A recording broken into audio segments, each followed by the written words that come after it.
And I definitely personally hope centralized exchanges burn in hell as much as possible.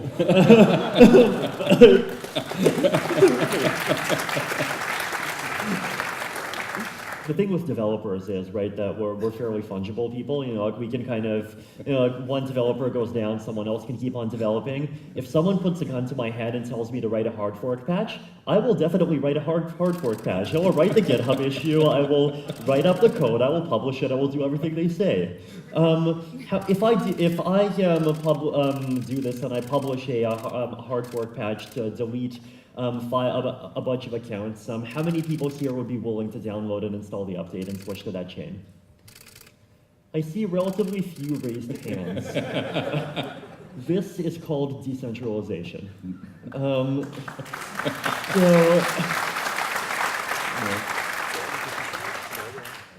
Do you personally own any CryptoKitties? I think like 2 people gave me a couple of CryptoKitties and I haven't really looked at them since, but you know, they're around. In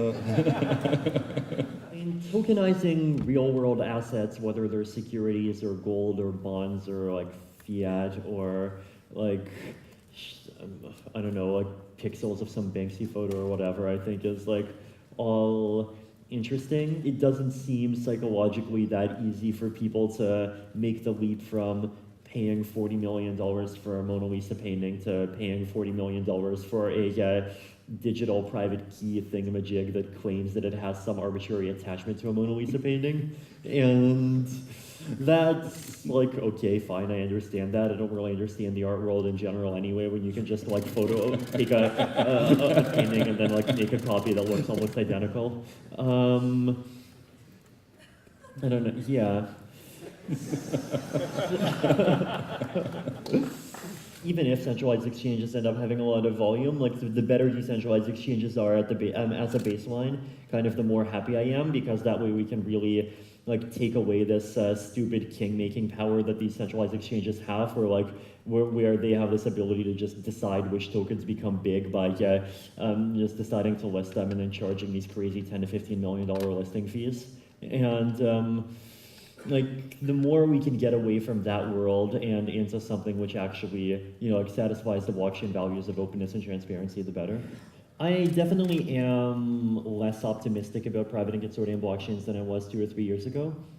Basically because like there's this bubble and there were a lot of promises and like, oh my God, IBM makes $200 million savings by putting something on a blockchain, and I have no idea what they actually did. They probably just like digitized something that was paper before and like great. Which other blockchains interest you? By which we can measurably, which other blockchains do you actually have private keys for experimental reasons or whichever? Ooh, well, a lot of this is kind of historical reasons, but Bitcoin, Bitcoin Cash, Bitcoin Gold, I don't know, Bitcoin Uranium, Bitcoin Diamonds, Bitcoin Carbon Dioxide.